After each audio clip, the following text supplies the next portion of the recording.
Oi, amados do Pai.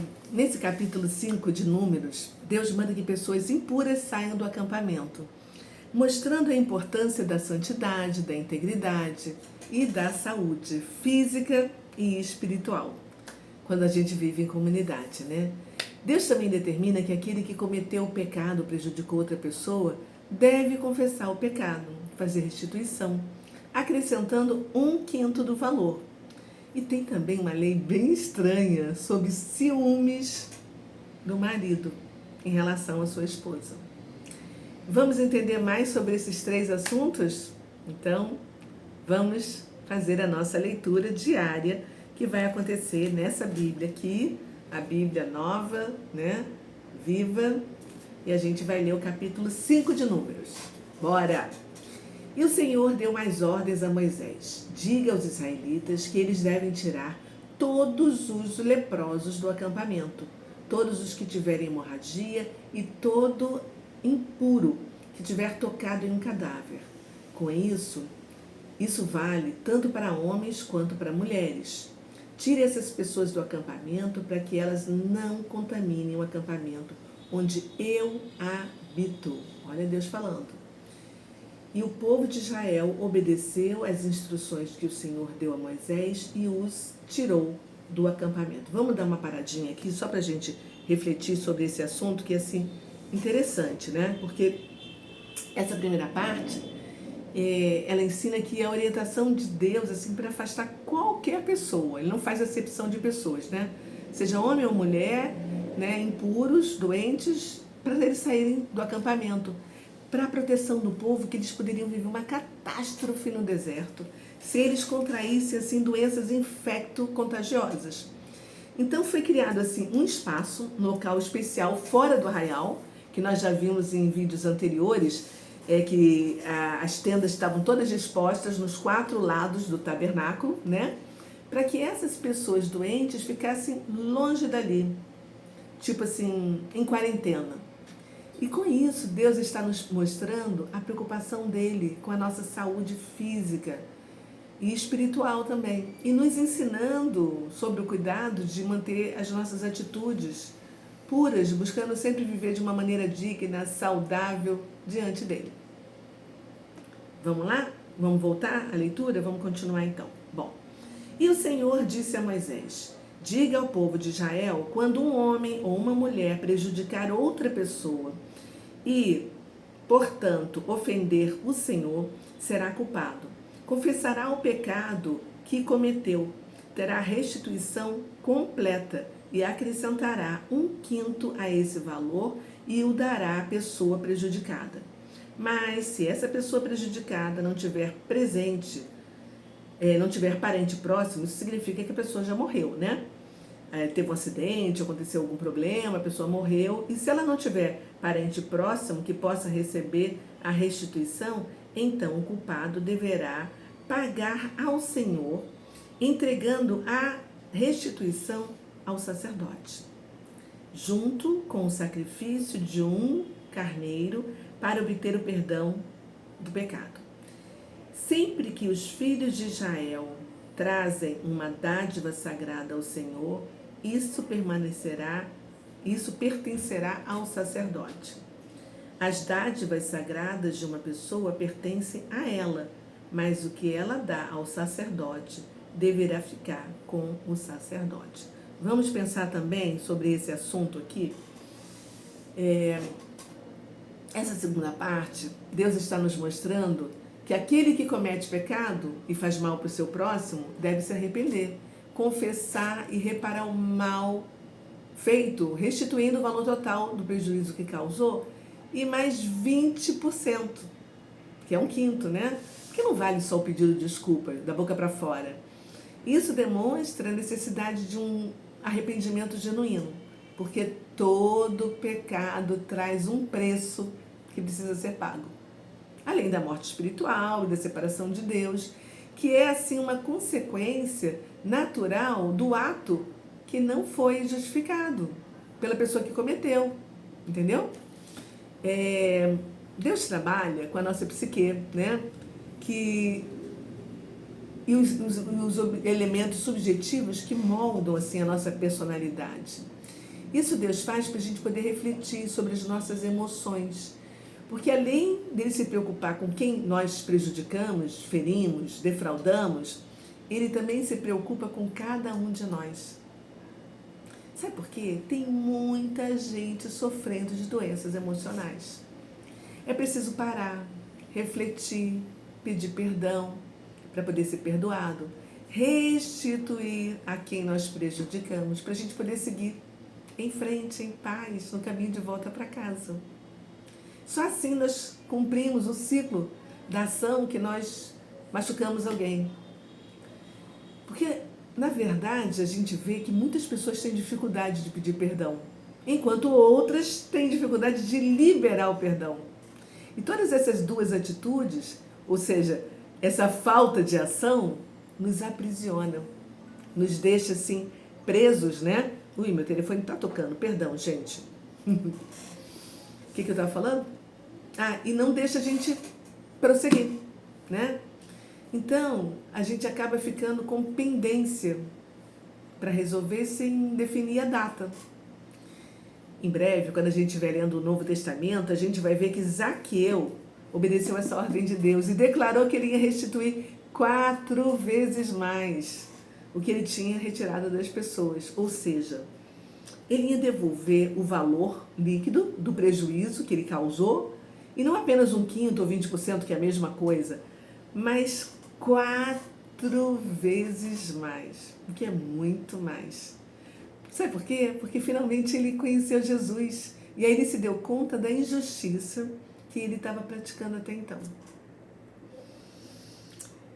Deus está chamando a gente para mostrar nesse capítulo que quem libera perdão, quem não libera perdão, adoece mais do que aquele que feriu. Então, quando você não está em paz com você, né, com seus irmãos, como é que você vai ter paz com Deus para poder ouvir a voz dele, para poder andar com ele? Então, vale a pena refletir, porque o perdão não impede a reparação do pecado, tá? Mas a culpa é um sentimento que fica assim atormentando a sua consciência. E essa voz que vai, que volta, que vai, que volta, não é de Deus, mas é do inimigo que deseja que você fique aprisionado. Entendeu? Então faça assim uma reflexão nesse feriado de Páscoa. Veja quem você precisa perdoar, ou a quem você precisa pedir perdão, né? E faça acontecer. Vamos continuar? Vamos lá. Bom, agora vem a terceira parte, né? E o Senhor disse a Moisés: diga também aos israelitas o seguinte: se a esposa de um homem se desviar e for infiel a ele, tiver relações sexuais com outro homem, esconder isso do marido e a impureza dela não for descoberta, não havendo testemunha contra ela por não ter sido apanhada no ato, se o marido dela tiver ciúmes e desconfiar de sua mulher, estando ela impura ou não, ele deve trazer a sua esposa até o sacerdote com uma oferta de 1 jarro de farinha de cevada em favor dela. Não misturará com azeite, nem colocará incenso sobre a farinha, porque é uma oferta de cereal, pelo ciúme, para revelar a verdade. O sacerdote deve trazer a mulher diante do Senhor, apanhar um pouco de água sagrada num jarro de barro e pegar um pouco da terra do chão do tabernáculo e misturá-lo na água. Ele apresentará a mulher perante o Senhor. Em seguida, deverá soltar o cabelo da mulher, preste atenção, e colocar nas mãos dela a oferta de suspeita para descobrir se a desconfiança do marido tem procedência ou não. O sacerdote deve ficar na frente da mulher, segurando o jarro com a água amarga que traz a maldição. Então, o sacerdote deve pedir à mulher que jure que é inocente e lhe dirá: se você não teve relações com nenhum outro homem, a não ser com seu marido, nem cometeu algum ato que a tornou impura, então que esta água amarga, que traz maldição, não lhe faça mal. Mas, se você foi infiel durante o seu casamento e se tornou impura por ter tido relações com outro homem, então que o Senhor faça com que você seja objeto de maldição e desprezo no meio do seu povo, fazendo com que nunca mais tenha filhos e sua barriga fique inchada. Que esta água de maldição entre no teu estômago, enche a sua barriga e a impeça de ter filhos. Então, a mulher deve dizer que assim seja. Amém. Amém. Né? Depois, o sacerdote deve escrever essas maldições num livro e usar a água amarga para apagá-las. Ele fará a mulher beber a água amarga que traz maldição. Quando beber, a água lhe causará amargo sofrimento. Então o sacerdote pegará a oferta de suspeita, a moverá e com um gesto ritual ao Senhor, a trará no altar. Em seguida, pegará um pouco da oferta com a mão e a queimará sobre o altar. Depois dará água para a mulher beber. Se de fato a mulher for infiel ao seu marido e ficou impura, quando o sacerdote fizer com que ela beba a água amarga, que traz maldição, a água lhe causará amargo sofrimento. Sua barriga inchará, ela será incapaz de ter filhos e será objeto de uma maldição no meio do seu povo. Porém, se a mulher não cometeu adultério, mas estiver pura, estará livre e poderá ter filhos.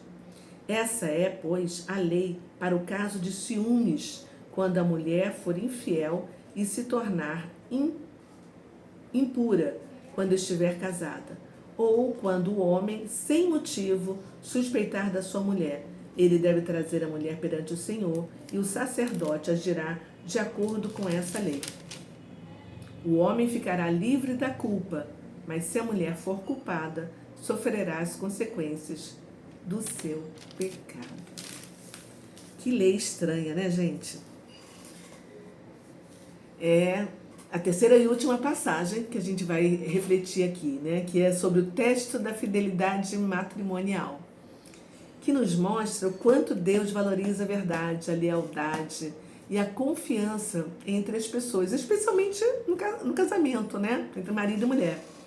Deus se importa com a sinceridade e com a justiça em todos os aspectos da nossa vida.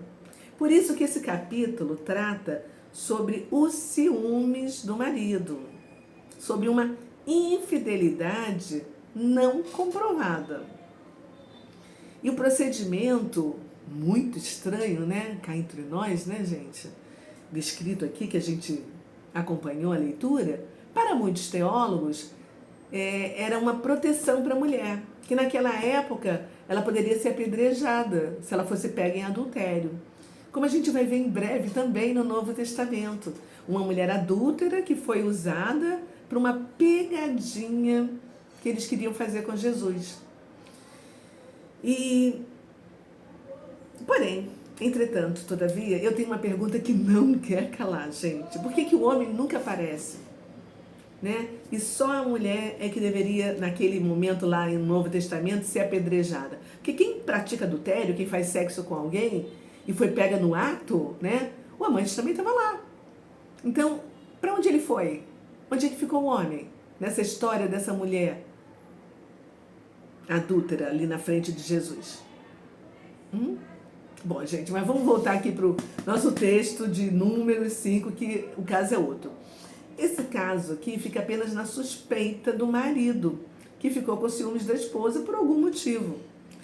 E assim como Deus valoriza assim profundamente a transparência, a integridade dos relacionamentos, a fidelidade, Ele criou assim essa ação feita entre o marido, a mulher e o sacerdote, que a gente acabou de ler, que na verdade é um julgamento, né, que o sacerdote faz e que Deus está vendo. E aqui com essa água, né, com que ela tem que beber, não tem nenhuma magia.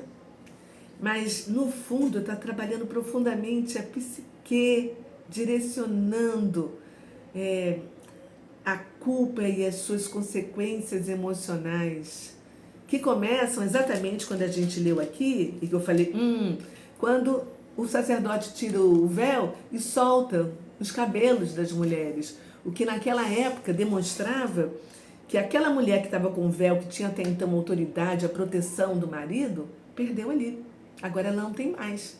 Ela está ali, sozinha no julgamento. E vai ser julgada ou não, dependendo do que ela fez, do ato dela. E naquele momento ela está de cabelos soltos.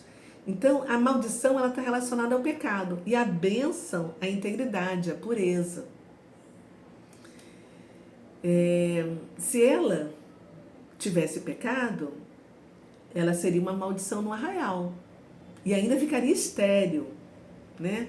Mas se ela não fosse uma pecadora, ela voltaria à sua vida normal e teria filhos. Então essa é uma lei que, segundo alguns historiadores, ela teve validade apenas ali durante aquele tempo no deserto e que nem chegou a entrar na Terra Prometida. A do apedrejamento da mulher adúltera, sim, é diferente. Essa é do ciúme do marido. Então, se você por acaso sabe mais sobre esse assunto, escreve aqui embaixo nos comentários para ampliar o nosso conhecimento com a sua partilha, ok? E se você gostou desse vídeo, deixa o seu like e envia para alguém que você ama. Vamos orar agora, gente? Obrigada, Pai, com seu cuidado com a nossa mente, com o nosso corpo, com o nosso espírito, porque no Senhor nós somos completos.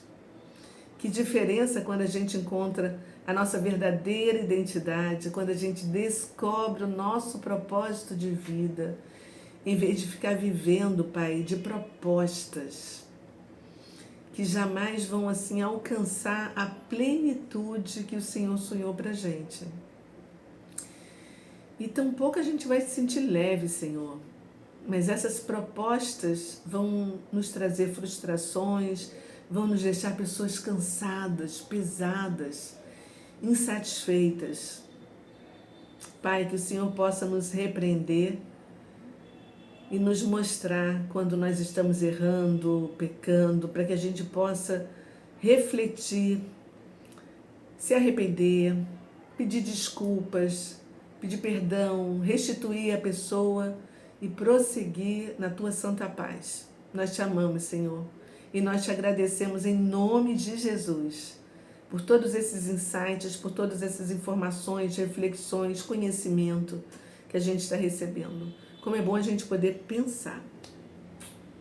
É isso aí, gente. Mas antes de eu terminar hoje, eu quero, enquanto eu estava orando, vieram algumas perguntas. Tipo assim, o que significa para você buscar pureza, santidade na sua rotina diária, nos seus relacionamentos? Outra pergunta.